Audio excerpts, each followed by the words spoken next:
Hi, I'm Justin Javaheri, and I'm going to be talking about some of our Week 12 NFL games. The week started off on Thanksgiving Day. 3 games were played on that day, starting off in the morning with Lions-Packers. The Packers ended up getting an upset win, and that was the Lions' 7th consecutive loss on Thanksgiving Day, dating back to 2016. Then in the afternoon, we had the Cowboys demolishing the Commanders at home in a very good game. Deron Bland broke the record for most pick sixes in a season with 5. And in the night game, we had the 49ers versus Seahawks in NFC West showdown. Niners ended up winning, and that was our Thanksgiving Day. The next day, we had the first ever Black Friday football game between the New York Giants and the New York Jets and the Miami Dolphins. The Dolphins won that game, and Tim Boyle was starting for the Jets at quarterback. It was a really bad game for the Jets offense. Couldn't really do much the whole game. Dolphins ended up winning.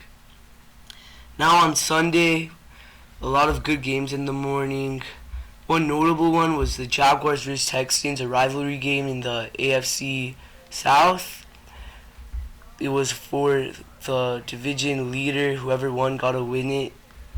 Whoever won got to be the division leader after that game, and the Jaguars ended up winning. The Texans and CJ Stroud and Tank Dell, who are both rookies, both played really well but ended up losing by 3 points in the end. In the afternoon, we had some other good games. There were 4 games.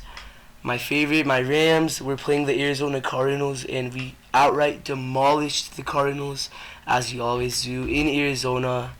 Kyron Williams came back off IR, and he was a star. He had another amazing game. His last game that he played was against the Cardinals. Then he got injured. He went on IR. Then he came back, and he played his next game against the Cardinals again. This time in Arizona, he had 2 touchdowns, over 200 scrimmage yards, and the Rams got the dub, 37-14, I believe.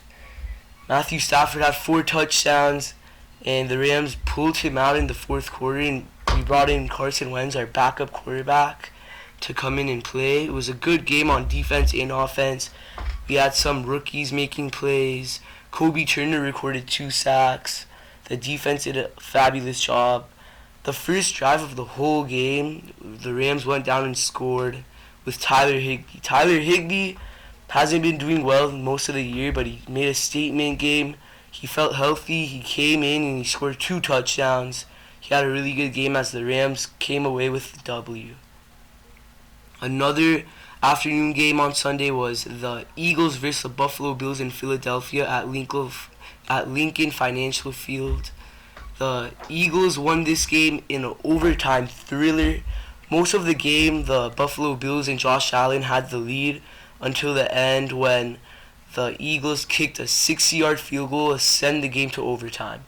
In overtime, the Bills won the toss and elected to receive, and the Bills went down on their opening overtime drive and got 3 points with a field goal.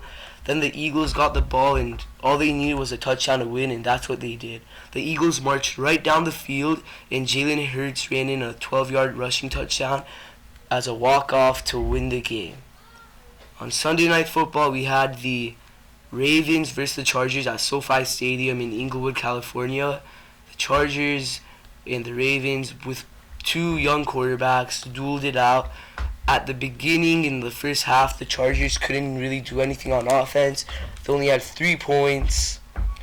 And then in the second half, they started to pick up.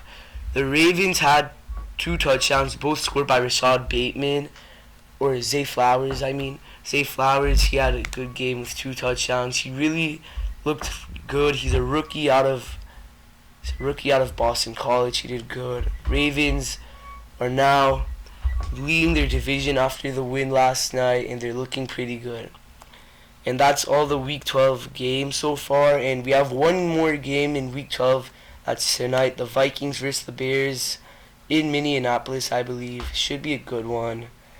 It's a division rivalry game, but that's it. Thank you for watching my show.